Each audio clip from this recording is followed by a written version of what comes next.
갈라디아서 5장 16절부터 26절까지 제가 한 절 읽고 성령님들이 한 절 읽도록 그렇게 하겠습니다. 갈라디아서 5장 16절입니다. 내가 이르노니 너희는 성령을 따라 행하라. 그리하면 육체의 욕심을 이루지 아니하리라.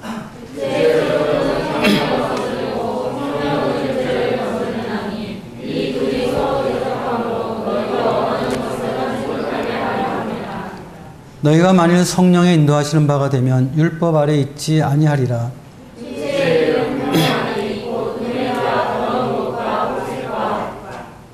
우상숭배와 주술과 원수 맺는 것과 분쟁과 시기와 분냉과 당지는 것과 분열함과 이단과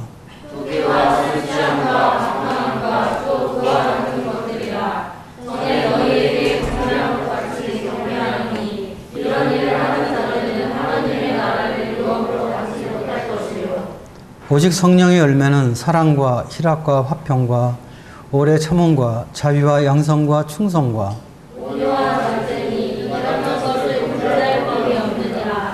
그리스도 예수의 사람들은 육체와 함께 그 정욕과 탐심을 십자가에 못 박았느니라.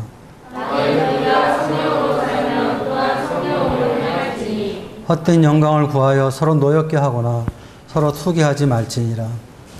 오늘 본문 말씀 가지고 성숙한 신앙의 길이 무엇인가에 대해서 한번 생각해 보겠습니다.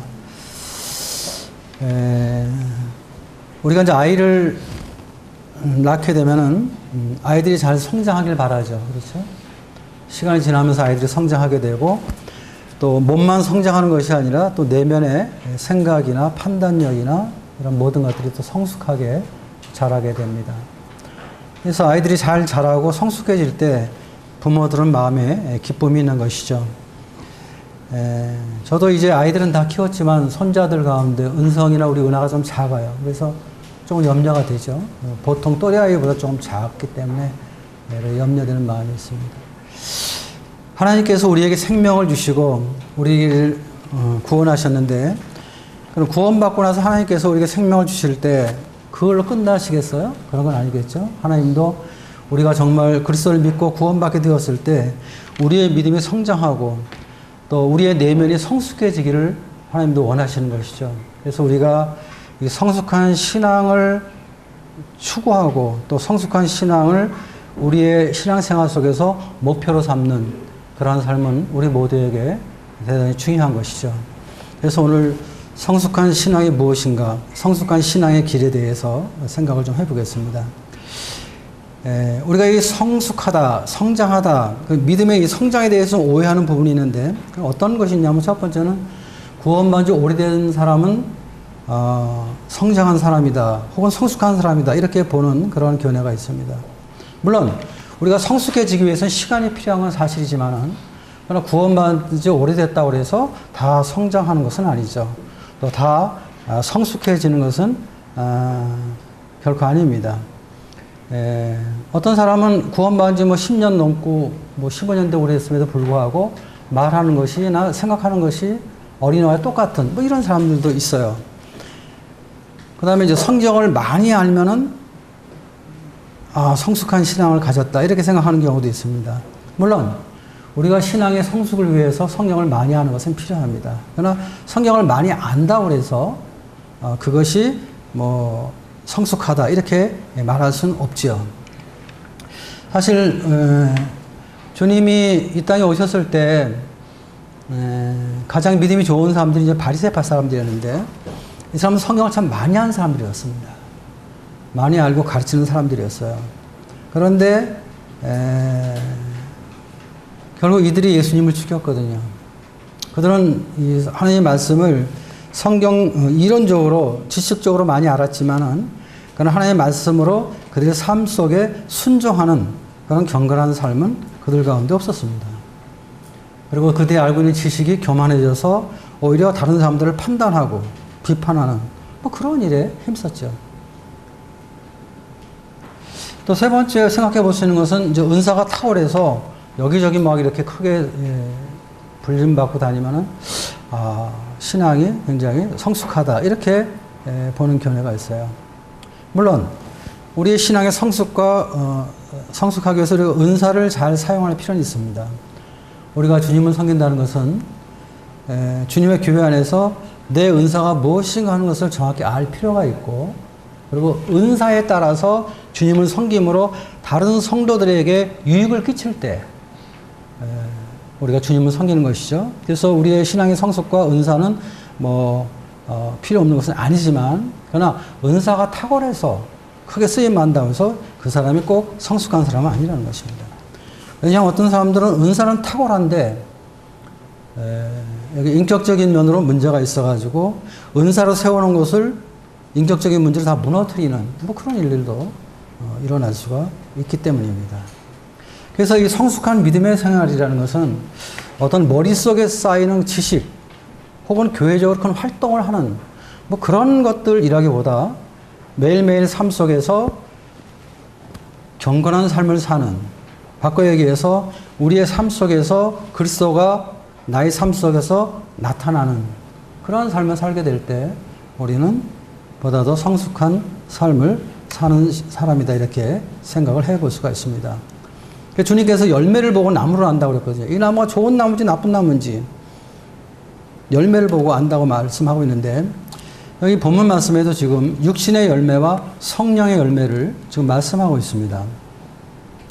여기 19절 이하에 보면 이제 육체의 일은 분명하니 하면서 육체의 열매를 지금 말하고 있습니다.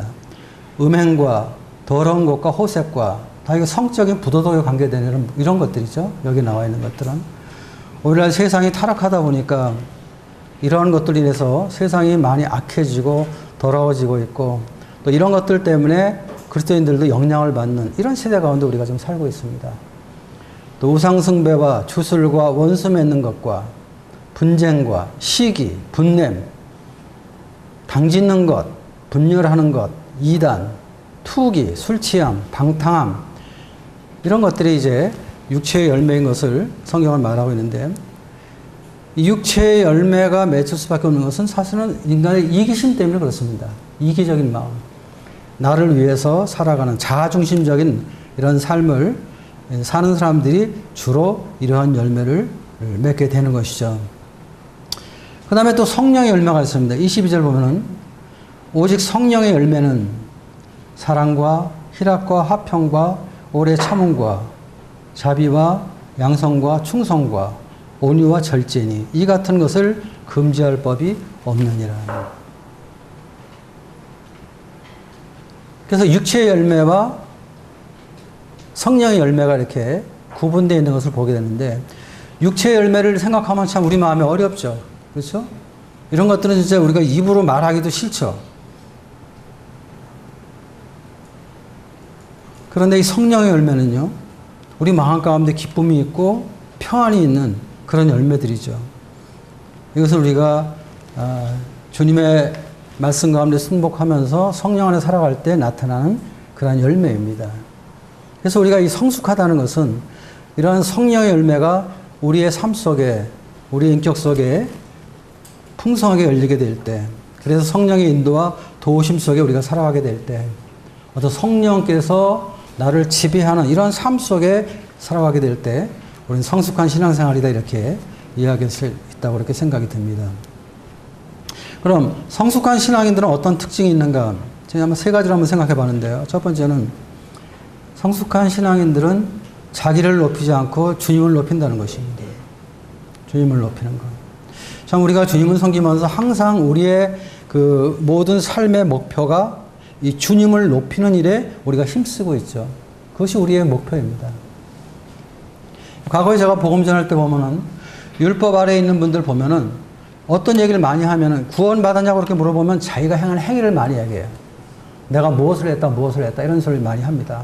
내가 교회를 5개 졌다, 5개 건축했다, 이런 식으로 얘기를 하고, 내가 무슨 11절 얼마를 하고 이런 얘기를 쭉 합니다. 여기 보면은 다 내가 중심이에요. 내가 했다 이렇게 나오거든요. 근데 사실은 우리가 주님 안에서 어떤 성숙한 그러한 그 믿음을 가질 때는 사실 나를 감추고 싶죠.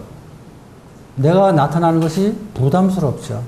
특별히 이 하나님의 교회에서 우리가 항상 생각하는 것은 이 교회의 머리가 주님이다. 교회 머리가 주님이라는 건 무엇입니까? 주님께서 이 교회를 인도하시고 주관하시고 주님이 영광을 받으신다는 것입니다.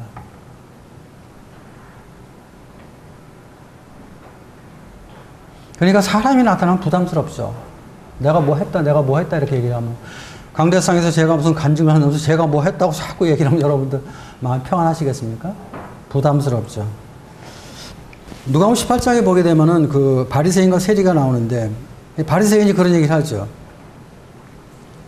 나는 이 세리와 같지 않고 뭐 일주일에 2번씩 금식하고 나는 11조를 하고 나는 음행을 안 하고 뭐 자기가 한 것을 쭉 이렇게 이야기를 하죠.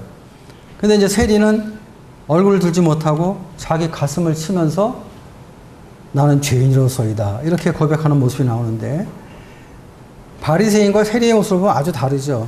특별히 바리새인은 내가 했다는 것을 이야기를 하면서 자기 의를 가지고 자신을 높이는 이런 것들을 우리가 말씀에서 이렇게 보게 됩니다. 근데 이것은 성숙한 사람의 행동은 아니죠.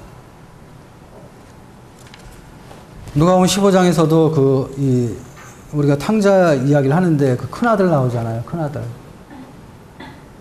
큰아들을 뭐라고 얘기합니까? 둘째 아들을 갖다가 이제 아버지가 이제 사랑으로 영접하고 잔치하고 하니까, 자기 의를 얘기를 하죠. 자기는 아버지 떠나지 않고 아버지 앞에 순종하고 이렇게 아버지를 섬겼는데 자기한테는 뭐 염소새끼 한 마리 안 줬다. 이렇게 얘기를 하면서 아버지를 판단하는, 자기 의를 가지고 아버지의 사랑을 판단하는 이런 것들을 우리가 보게 되죠. 이런 것들은 뭐 사실은 성숙한 사람의 그런 행동이 아니죠. 근데 미숙한 사람들은 이제 자기를 남보다 비교하면서 우월의식을 하는 것입니다. 또 자신의 영광과 인정을 받으려고 하죠. 또 자기를 과시하려고 하죠. 그러나 성숙한 신앙인들은 자기를 높이기보다는 주님을 높인다는 것입니다. 이것은 우리 모두가 추구하는 그런 삶의 모습이라고 생각이 됩니다. 요즘에 이제 우리 공사, 지난번에 공사 많이 했죠. 위에 옥상 공사하고, 오늘 오후에도 이제 이렇게 뭐 방수액을 뿌리고 아마 이번 주에 며칠을 아마 형님들이 하실 것 같은데요. 영적으로 성숙한 사람들은 뭐 그런 거 봉사했다고 해서, 그런 거 헌금했다고 해서 자기를 자랑하거나 자기를 높이겠습니까? 그렇게 하지 않죠. 또 그런 거 안 했다고 해서 그 사람들을 판단하고 정지하고 뭐 그렇게 하겠습니까? 그렇게 하지 않죠. 그다음에 두 번째 생각해 보는 것은 영적으로 성숙한 사람들은 주님의 인격을 자기 삶 속에 많이 나타낸다는 것입니다. 바꿔 얘기하면 주님을 닮아가는 그러한 삶을 살아간다는 것입니다.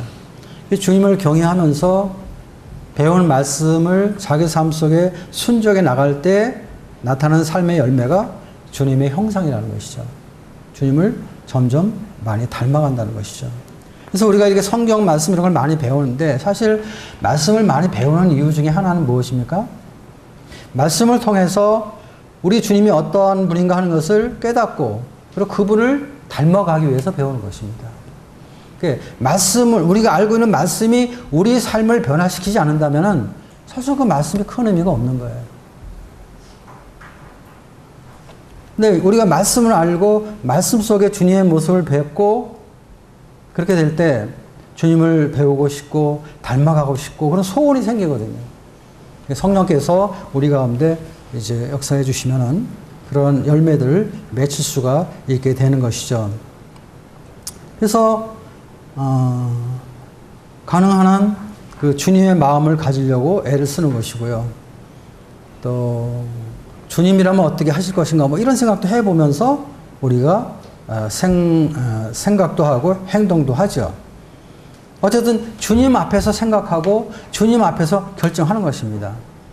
그래서 자신의 주님을 자기 삶 속에 드러내기를 힘쓰는 사람, 나 자신을 드러내기보다 내 안에 거하시는 주님의 아름다움과 거룩함을 드러내기를 힘쓰는 이런 삶이 나타난다고 생각이 듭니다.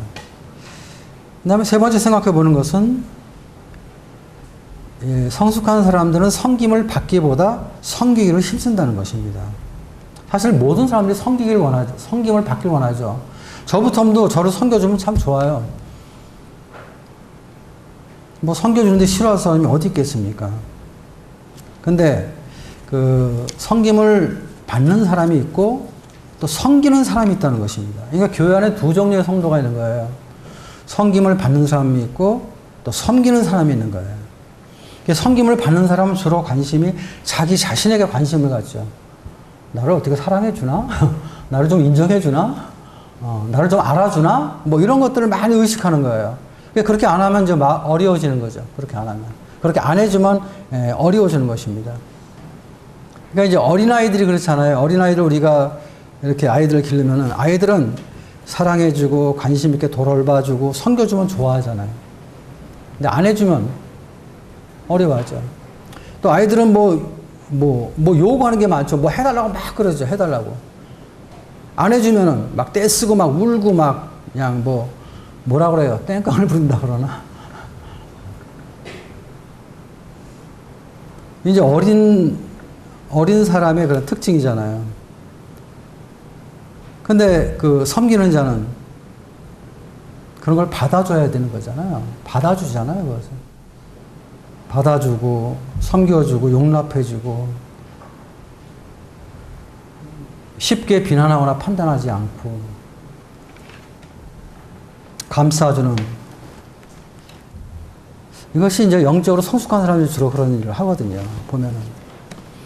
그러니까 교회에서 섬김을 받는 사람들이 있고, 섬기는 자들이 있는 거예요. 근데 그 영적으로 성숙한 사람들은 섬김을 받기보다 섬기기에 힘쓴다는 것입니다. 마태복음 20장 28절에 보면 그런 말씀이 있잖아요. 인자가 온 것은 섬김을 받으려 함이 아니요 도리어 섬기려 하고 자기 목숨을 많은 사람의 대속물로 주려 합니다. 저 이 말씀 가끔 묵상하는데 주님이 하신 말씀 가운데 가장 위대한 말씀이 아닌가 저는 그렇게 생각할 때가 많아요. 인자가 온 것은 섬김을 받으려 함이 아니라 도리어 섬기려 하고 자기 목숨을 많은 사람의 대속물로 주려 합니다. 참 이 말씀 깊이 묵상하면요. 참 우리 주님 참 놀라운 분이라고 생각이 드는 거예요. 그분은 만물을 통해서 영광을 받으시고 만물을 통해서 섬김을 받으실 당연한 분이시잖아요. 근데 그분께서 육체를 가지고 이 땅에 오실 때 그런 섬김을 받으러 오시지 않았다는 것이죠. 오히려 섬기고 자기 목숨을 많은 사람의 대속물로 주려 합니다. 이 말씀 생각하면 참 마음에 큰 감동이 됩니다. 그리고 참 이런 주님의 모습을 닮아갔으면 하는 그런 마음이 있어요. 근데 잘 안 되죠. 저도 잘 안 됩니다, 사실은. 저도 섬기기보다는 섬김 받기를 좋아하는 사람이기 때문에. 근데 어쨌든 간에 그 영적으로 성숙한 사람은 섬김을 받기보다 섬기기를 힘쓴다는 것입니다. 그럼 우리가 성숙한 신앙이 되기 위해서 우리는 어떤 열매들을 맺어야 되는가? 그것은 여기 나와 있는 대로 성령의 9가지 열매를 맺혀야 되는 것이죠.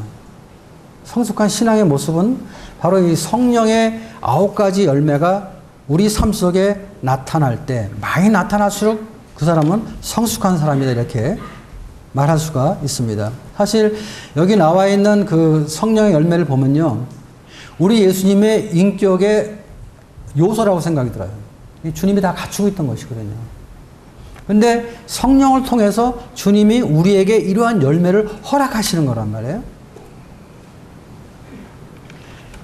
22절부터 한번 보겠습니다. 성령의 열매는 사랑과 희락과 화평.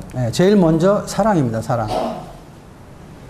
일단 사랑이 많은 사람이면 성숙한 사람이면 틀림없죠. 그렇죠? 주님을 사랑하고 성도를 사랑하고 또 영혼들을 사랑하는 이런 사랑. 그래서 이렇게 주님을 사랑하게 될 때 주님에 대해서 관심을 갖게 되고 주님 외에 다른 일은 별로 관심을 안 갖게 되는 것이죠. 이 사랑에 대해서 우리가 잘 아는 것은 이제 고린도서 13장에 나오는 말씀인데요. 그렇죠? 사랑은 오래 참고 온유하며 이렇게 쭉 13장에 나오잖아요. 거기 있는 말씀을 이렇게 쭉 생각해 볼 때 사랑이라는 것은 어떤 말과 감정이 아닌 그렇죠? 말로 사랑한다. 감정으로 내가 너를 사랑하는 마음이 생긴다. 그런 것보다는 사실은 행동과 삶 속에 나타날 때 그것이 참된 사랑이다. 이렇게 우리가 말을 할 수가 있습니다. 그러니까 이런 거죠. 저는 교회 생활하면서 그걸 느끼는 것입니다. 사랑이 많은 사람은 다른 사람을 위해서 희생을 많이 한 사람입니다. 그 사람이 사랑이 많은 사람이에요. 다들 하기 싫어하는 일을 하려고 그러고 힘들어서 피하는데 하려고 그러고 희생하는 것. 그게 사랑이에요. 교회에서 힘든 일 다 안 하려고 하잖아요. 근데 그 일을 맡아서 하는 사람. 그 사람이 교회 사랑하는 사람입니다. 어떤 사람이 이런 이 삶의 모습이나 신앙의 모습을 볼 때 여러 가지로 어려워요. 우리 피하려고 하죠. 근데 그거 감당하고 도와주려고 하는 사람. 그 사람이 정말 사랑하는 사람이에요. 그러니까 사랑이라는 것은 아주 간단한 거예요. 남이 하기 싫은 것, 내가 하는 것. 남을 위해서 희생하는 것. 그러니까 나의 유익을 구하는 것이 아니라 다른 사람의 유익을 구하는 것이거든요. 이런 사람들이 성도에 대한 관심이 있는 것이고 또 교회에 대한 관심이 있는 것이고 또 헌신하게 되고 동역하게 되는 것이죠. 두 번째는 뭡니까? 두 번째는 희락입니다. 희락. 좀 더 쉽게 표현하면 기쁨. 이렇게 얘기할 수 있죠. 기쁨. 우리가 이 기쁨을 누린다는 것은 내가 원하는 대로 다 되었을 때 기쁨을 누린다고 하는데 여기서 말하는 기쁨은 그런 기쁨은 아닙니다. 하나님 안에서 내 영혼이 하나님으로 인하여 누리는 기쁨. 오늘 그 예배 시간에 그런 찬송 우리가 불렀잖아요. 하늘에서 내려오는 평안. 뭐 그런 찬송을 우리가 불렀는데 여기서의 희락은 바로 그런 것입니다. 어떤 환경이나 사람이 뭐 나에게 잘해주고 환경이 좋아서 기뻐하는 것이 아니라 그런 것이 아닐지라도 주님으로 인해서 기뻐하는 기쁨. 느헤미야 8장 10절에 보면은 여호와를 기뻐하는 것이 너의 힘이다 이런 말씀이 있는데요. 정말 하나님으로 인해서 기뻐하는 것. 이것이 우리 신앙의 힘이 되는 것이죠. 바로 이런 그 희락 가운데 있을 때 우리가 주님을 힘있게 섬길 수 있고 지속적으로 섬길 수가 있어요. 제가 언젠가 좀 오래됐는데 이 암센터에 어떤 자매님 오빠가 그 위암으로 입원을 했어요. 근데 이제 이분이 이제 그 사법고시 보느라고 절에서 공부하면서 자기 건강을 챙기지 못했는데 나중에 좀 소화가 안 되고 좀 이상해서 병원에 갔더니 위암 말기예요. 손을 쓸 수가 없는데 하도 통증이 심하니까 이제 그 암센터에 입원을 했습니다. 근데 그 어느 자매님을 통해서 이제 그 복음을 좀 전해달라는 부탁을 받아가지고 가서 이제 이렇게 교제를 좀 했어요. 했는데 어째 사법고시 하나에 이 사람이 모든 걸 건 거예요. 근데 이제 죽음을 앞에 두니까 얼마나 허탈하겠어요. 자기 인생이 얼마나 허무하겠습니까? 이제 복음을 전했는데 뭐 제가 복음 전했을 때 뭐 구원의 확신을 가진 것 같지는 않았어요. 근데 그 다음날 그 자매님한테 전화가 오는데 오빠가 구원받았다는 거예요. 제가 가고 나서 또 좀 얼마 있다가 자기하고 또 교제를 했는데 어쨌든 그 마음 가운데 이렇게 확신을 갖고 굉장히 기뻐한다고. 그래서 이제 제가 한번 또 신방을 또 했습니다. 근데 그날 보니까 그분이 얼굴이 아주 환한 게 아주 그냥 만면에 평안한 그런 얼굴을 하고 있었어요. 그러면서 저한테 너무 고맙다고 그러면서 제가 정말 구원을 받았다고 하나님을 확신이 있다는 그런 고백을 했어요. 그러면서 아주 기뻐하는 그런 모습을 봤는데 그 이제 며칠 후면 죽을 거예요, 이분이. 근데 죽는 것을 알고도 자기 영혼 구원을 기뻐하는 거예요. 이게 정말 그 하늘에서 내려오는 평안이거든요. 기쁨이거든요. 그분 3일 후에 돌아가셨어요. 3일 후에 운명했는데 지금도 제가 그 얼굴을 기억해요. 너무 기뻐하고 기도하자고 그랬더니 무릎을 딱 꿇고 그냥 그 기도를 하는 거예요. 이분이. 참 이러한 기쁨. 이러한 기쁨이 성령 안에서 우리가 있을 수 있다는 것이죠. 그 다음에 이제 세 번째 생각해보면 이제 화평. 화평이라는 것. 화목 혹은 평안 이렇게 우리가 생각할 수 있는데 여기서 이 화평은 이 하나님과 나와의 올바른 관계 속에서 허락되는 그런 평강입니다. 무슨 뭐 환경이 좋고 내가 원하는 것이 다 되어서 내가 평강한 것이 아니라 하나님과 올바른 관계 속에서 교제하고 사귀면서 주님이 주시는 화평. 참 이런 게 필요한데요, 사실은. 저도 어떤 때는 사람 때문에 어려울 때가 있고요. 또 어린 사람들이 저한테 어렵게 할 때, 요즘에 제가 이제 나이가 들었나 봐요. 아주 싫거든요. 그런 부분에 대해서. 근데 이제 그런 거를 참긴 참는데 억지로 참으니까 힘든데.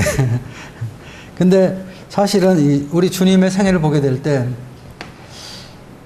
주님의 생애가 편하지 않으셨거든요. 하나님의 아들로 사역하실 때, 많은 그 유대인들이 시기하고 비난하고 핍박하고 막 그랬거든요.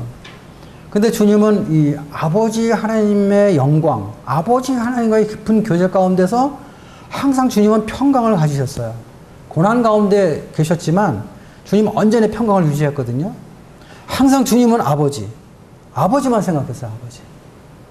그러면서 이제 마음에 이런 평강을 가는 것을 보게 되는데, 사실 우리가 이 주님과 친밀한 관계, 긴밀한 교제 가운데 있을 때는 뭐 사람이 어떻게 하는 것에 대해서 별로 그렇게 신경 써지지 않거든요. 넘어갈 수 있거든요, 그건. 그 사람이 불쌍해지고 이제 그렇게 되는데, 어쨌든 우리는 이런 평안을 갖기 위해서 주님과 올바른 관계를 가져야 되는데, 가장 중요한 것은 이 성령을 근심시켜서는 안 돼요. 우리 안에 그 성령을 근심시키는 것, 또 성령을 소멸시키는 것. 그러니까 죄를 짓게 되면 어떻게 돼요? 성령이 근심하잖아요. 우리가 구원받고 죄를 지면요, 마음이 어떻게 해요? 편안합니까? 그건 구원이 아니죠, 그런 사람은. 정말 우리가 구원받고 죄를 지면요, 정말 마음이 어렵죠. 왜? 내 안에 거하신 성령이 근심하기 때문에 내가 어려운 거예요. 또 성령을 소멸시키는 것도 있잖아요. 주님께서 어떠한 것을 보여주시고 행하라고 말씀하셨는데 우리가 그런 걸 하지 않을 때 성령을 소멸시키는 거잖아요. 이게 참 마음이 어렵습니다. 그래서 이 죄와 분리되지 않으면요, 우리 마음에 평안을 얻을 수가 없어요. 그래서 항상 우리는 이 땅에 살면서 우리 삶 속에 성별된 삶, 구별된 삶을 살 수 있도록 힘쓰는 그런 게 필요하죠. 그럴 때 하나님과 올바른 교제 가운데 거하게 되고 이런 화평의 열매를 우리 삶 속에서 누릴 수가 있는 것입니다. 그 다음에 네 번째에 보니까 오래 참다는 게 뭐예요? 급하게 화내지 않는 것이죠. 인내하는 것. 어떤 사람들은 그냥 불같이 화를 내는 사람들이 있어. 제가 제일 무서워하는 사람인데. 근데 우리가 이제 막 그렇게 화를 내고 막 그렇게 혈기를 부리고 하는 것은 덕이 안 되죠. 특별히 교회 장로들이 항상 어려워하는 것이 오래 참는 문제입니다. 장로들은 오래 참을 줄 알아야 되거든요. 이게 쉬운 게 아니에요. 근데. 교회가 어렵다든지 또 성도들 간의 관계가 어려워지면 부딪히게 돼 있어요. 혈기가 튀어나오죠. 그렇죠? 근데 이제 이 오래 참을 때, 인내할 때 그런 것들을 잘 넘어갈 수가 있는데, 이 본성적으로 우리는 잘 참지 못하는 그런 죄성이 있어요. 우리 안에는. 주님께서 참 성령을 통해서 우리 안에 이러한 은혜를 허락하실 때 좀 참을 수 있는 그런 은혜가 나타난다고 생각이 됩니다. 자비는 아주 친절하게 대하는 것이죠. 친절하게 대하는 것. 자비로운 사람을 만나면 참 평안하죠. 기분이 좋죠. 어떤 사람 만나면 부담스러운데, 예를 들어 뭐 혈기 부리고 막 이런 사람 만나면 부담스럽잖아요. 그렇잖아요. 근데 자비로운 사람 만나면요, 나에게 아주 친절하게 대하는 사람 만나면 아주 마음이 좋죠. 기분이 좋죠. 요즘에 우리나라가 참 많이 바뀌어지는 것 같아요. 이런 서비스 업종에 가면요, 정말 친절해요. 요즘 병원도 굉장히 친절해요. 뭐 직원들이나 의사들도 굉장히 친절하게 대하는 걸 보게 되는데, 뭐 고속도로 휴게소 같은 데 가서 우리가 뭐 간단한 걸 뭐 이렇게 음식을 사 먹을 때도 거기 일하는 분들이 굉장히 친절해요. 굉장히 기분이 좋아요. 친절한 분들 보면. 그렇죠? 넉넉하게 여유를 가지고 대하는 것이거든요. 그럼 어떻게 돼요? 나도 좋고 상대도 좋은 것이죠. 영적으로 성숙한 사람들은 이런 것들이 삶 속에 자주 나타나죠. 항상 나타나지는 못하지만 많이 나타나죠. 양선은 뭐예요? 양선은 아주 착한 것을 말하는 거예요. 그러니까 어떤 사람 이렇게 보면요, 아주 선한 게 얼굴에 배어 있는 사람이 있어요. 그런 것이 하나의 양선이라고 생각이 드는데, 어떤 선한 간증, 도덕적으로나 영적으로 도리에 맞는 삶을 살면서 착한 그런 삶의 간증을 보이는 사람들이죠. 이런 사람들은 벌써 말하는 것이 달라요. 그리고 사람을 대하는 태도도 아주 다르죠. 착한 말을 하죠, 진짜. 착한 태도를 보이죠. 주님과의 이 사귐 속에서 착함이 배어있는 삶. 참 이런 양선의 열매가 참 제 삶 속에 나타나면 너무 좋겠어요, 진짜. 저 이렇게 잘 안 돼가지고. 근데 우리가 이제 가끔 보면 부분적으로 이런 것들이 나타날 때도 있긴 하죠. 예를 들어서 우리가 어디 가는데 어떤 분들 교회 다니세요? 뭐 목사님이세요? 이런 얘기를 하는 분들이 있는데, 그건 뭐냐면 그 시간 그 사람과의 관계 속에서 뭔가 선함이 나타날 때 그 사람이 그렇게 반응을 하는 거예요, 사실은.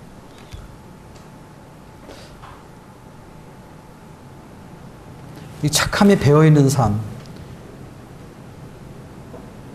그럼 또 이런 생각 들죠. 이 험악한 세상을 어떻게 살아가지? 그렇게 착하기만 하면은. 그래도 이런 양선에 이러한 열매가 맺히게 될 때 우리 삶 속에서 주님의 아름다움을 나타낼 수가 있는 것이죠. 그 다음에 충성. 충성은 설명하지 않아도 잘 아시죠, 그렇죠?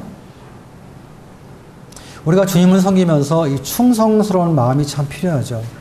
사람은 좀 변덕이 심해요. 내가 좋으면은 간도 다 빼줄 것처럼 생각하지만, 상태가 안 좋고 어려우면 그 다음엔 내가 너 언제 보냐는 식으로 이렇게 행동하는 사람들도 있어요. 성도들도 그런 사람들이 있어요. 어떤 때는 참 마음이 어려울 때가 있는데, 근데 주님 섬기는 삶은 정말 우리가 충성스럽게 주님을 섬길 필요가 있습니다. 그러니까 맡은 일을 책임있게 하는 것이죠. 어려워도 끝까지 행하는 것입니다. 사람이 알아주지 않아도 괜찮아요. 주님이 알아주면 되는 거예요. 사람이 알아주고 내가 이렇게 애쓰는데 몰라준다 그래서 실족해서 그만둔다, 그것은 충성스러운 사람은 아니라고 생각이 들어요. 특별히 우리가 주님의 교회 안에서 어떤 일을 맡을 때 정말 충성하는 마음이 없으면요, 교회 일은 안 돼요. 왜냐하면 교회는 일한다고 해서 돈 주는 곳이 아니잖아요.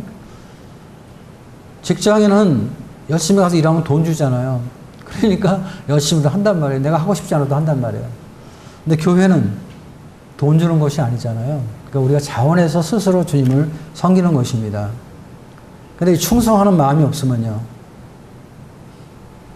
용두삼이 격이 될 때가 많이 있죠. 그렇죠? 그래서 우리가 주님 앞에서 충성스러운 마음을 갖는 것.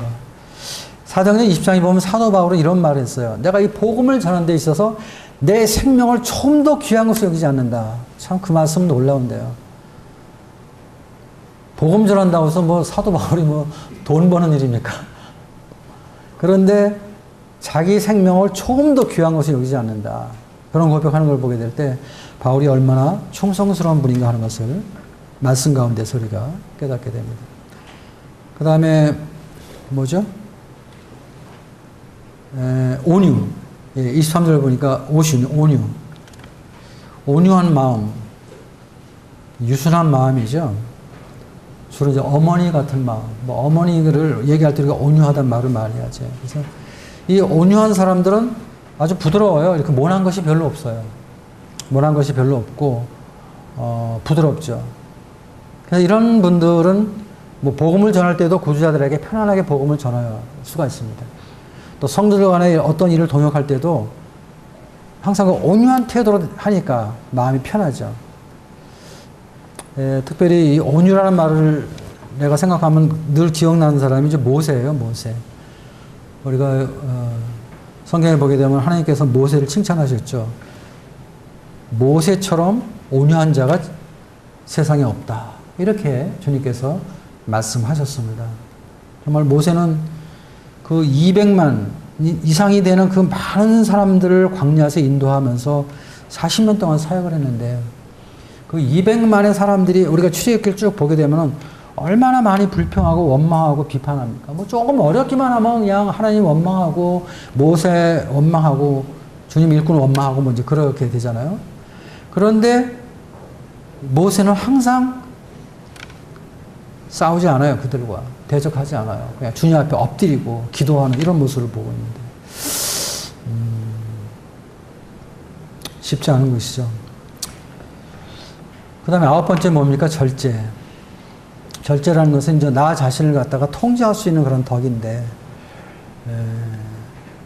말씀에 따라서 자신의 삶을 통제할 수 있는 덕.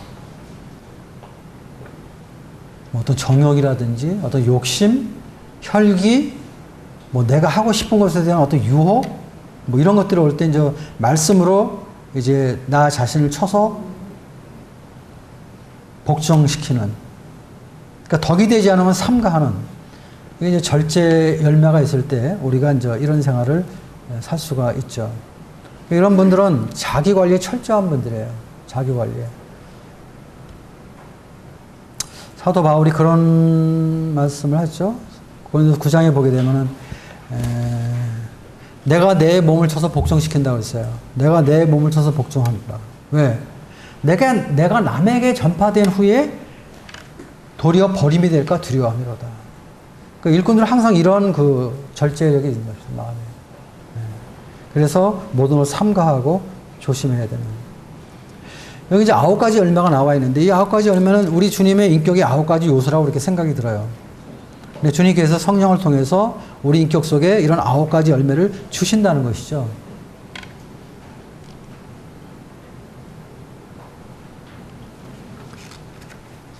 그럼 어떻게 우리가 이런 삶을 살 수가 있을까요? 16절에 사도 바울이 먼저 말하고 있죠. 내가 이르노니 너희는 성령을 따라 행하라. 그리하면 육체의 욕심을 이루지 아니하리라. 우리가 구원받고 나서 주님을 섬기면서 가장 중요한 것은 이 성령을 따라 행하는 것입니다. 항상 우리는 이 성령의 인도하심도 받고 또 육체의 그러한 그 유혹도 받거든요. 우리 안에 두 성품이 있잖아요. 성령을 통해서 허락된 새 성품이 있고 또 구원받기 옛 본성이 있어요. 항상 이것이 충돌하는 것입니다. 그래서 육체의 열매를 맺을 수도 있고 성령의 열매를 맺을 수도 있는데 이런 그 9가지 열매를 맺기 위해서는 우리는 성령을 따라 행하라. 사도 바울은 우리에게 그렇게 권면하는 것입니다. 내가 이르노니 너희는 성령을 따라 행하라. 그리하면 육체의 욕심을 이루지 아니하리라. 사실 이 성령과 육체가 충돌하는 것은 육체의 욕심이 내 안에 들어오게 될 때 성령을 따라 행하기 싫거든요. 누가 나 때리면 나도 때리고 싶죠. 누가 나한테 소리 지르면 나도 소리 지르고 싶죠. 누가 참고 싶겠어요? 그런데 육체의 욕심을 따르지 말고 성령을 따라 행하라는 것이죠. 그래서 우리는 구원받고 나서 주님 안에서 허락된 새 생명, 성령이 우리 안에 거하기 때문에 이 성령을 따라 행하는 이러한 일에 힘써 나가는 이러한 삶의 태도가 중요한 것입니다.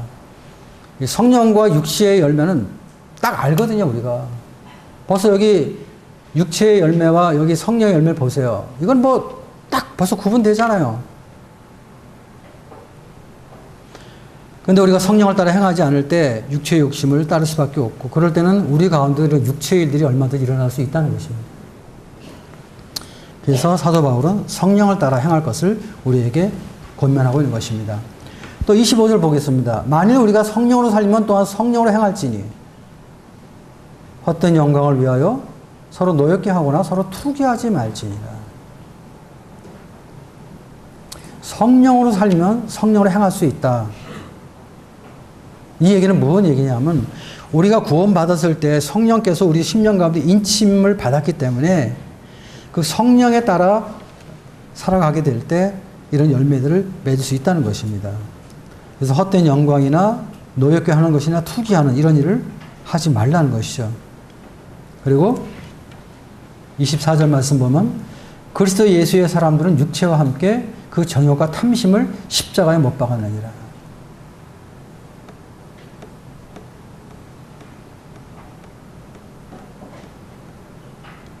우리는 십자가를 바라보게 될 때 예수님만 죽은 것을 이야기를 하죠. 그런데 예수님의 죽으심과 함께 우리가 또 한번 기억해야 될 것은 우리의 정욕과 탐심, 내 옛사람도 십자가에 못 박았다는 것입니다. 근데 이게 실감이 안 되죠. 왜냐하면 우리 삶 속에 자꾸 튀어나오니까 이런 것들이. 실감이 안 돼요. 어떤 때는. 사실은.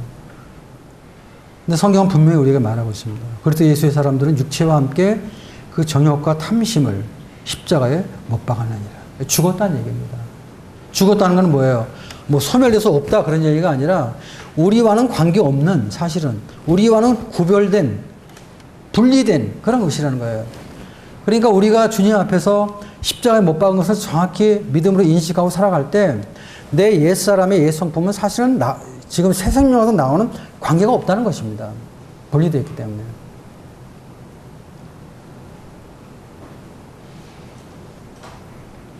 근데 우리가 삶 속에 자꾸 이렇게 튀어나오기 때문에 어려움이 있죠.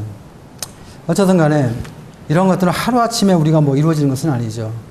오랜 시간 속에서 주님과 교제하는 가운데서 훈련받고 연단된 가운데서 이러한 삶의 모습들이 나올 수가 있는 것이죠. 영적으로 성숙한 것은 참 필요한데, 왜냐하면 영적으로 성숙한 것은 뭐 얼굴의 표정에서 나오는 게 아니에요. 뭐 얼굴이 막 환하게 웃으면 그 사람 영적인 사람이고 그냥 아무 말 없이 가만히 있고 그러면 뭐 그 사람 뭐 화난 사람 그런 게 아니거든요. 이 영적으로 성숙한 사람들은 그 삶 속에 나타나는 거예요. 그의 인격 속에서, 그의 행위 속에서. 그래서 영적으로 성숙한 사람은 자기 가정에서부터 나타나는 거예요. 그런 문제가. 그래서 부부간의 관계가 좋은 거예요. 남편과 아내의 관계가. 남편과 아내의 관계가 안 좋은 사람이 영적으로 성숙하다고 얘기할 수 없어요. 우리가 영적으로 성숙한 삶을 살게 될 때 가장 먼저 나타나는 게 가정이란 말이에요. 가정. 그래서 부부간에 서로 사랑하게 되고 순종하게 되고 또 부모와 자식들이 서로 존경하게 되고 또 질서 가운데 순복하게 되고 교회 안에서도 교회 생활이 섬김 받기보다는 섬기는 자가 되고 또 자기를 나타내기보다는 주님을 나타내게 되고 또 교회 일에 관심을 갖게 되고 또 동역하게 되고 헌신하게 되고 이게 다 뭐예요? 영적 성숙과 연관되는 거예요. 직장에서도 마찬가지예요. 직장에서도 하나님이 세우신 질서에 순복하는 것입니다. 그리고 주님 앞에 하듯이 일을 하는 거예요. 그렇게 하면 이런 사람들은 다른 직원하고는 달라요. 나타나지 않아요? 주님 앞에서 일하듯이 우리 성도들이 일하게 될 때 세상 사람들하고 똑같이 나타납니까? 달라요. 그래서 이 영적으로 성숙한 그런 삶을 살게 될 때는 가정에서부터 나타나는 것입니다. 또 교회에서도 그게 나타나는 것이에요. 직장에서 그게 나타나는 것이에요.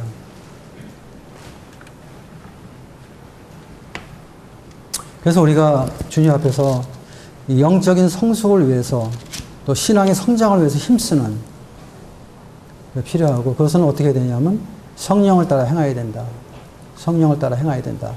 물론 우리가 뭐 잘 알고 있지만 잘 행해지지 않죠. 그렇지만 주님 앞에 기도하는 가운데 또 나 자신을 부인하는 이런 그 연단 속에서 성령을 따라 행하도록 힘쓰는. 그래서 우리 모두가 영적으로 성숙하게 될 때 교회는 정말 아름다운 교회가 되는 것입니다. 우리 가정도 아름다운 가정이 되는 것입니다. 그리고 직장에서 물론 우리가 어떤 때 직장에서 우리가 믿음을 지키기 위해 살다 보면 어떤 제한을 받는 경우도 있어요. 그렇지만 삶 속에서 정말 이러한 주님의 마음을 가지고 행할 때 우리 사람들한테 인정받거든요. 저는 직장 생활할 때 정말 이 술 때문에 어려웠어요. 술을 안 먹어서.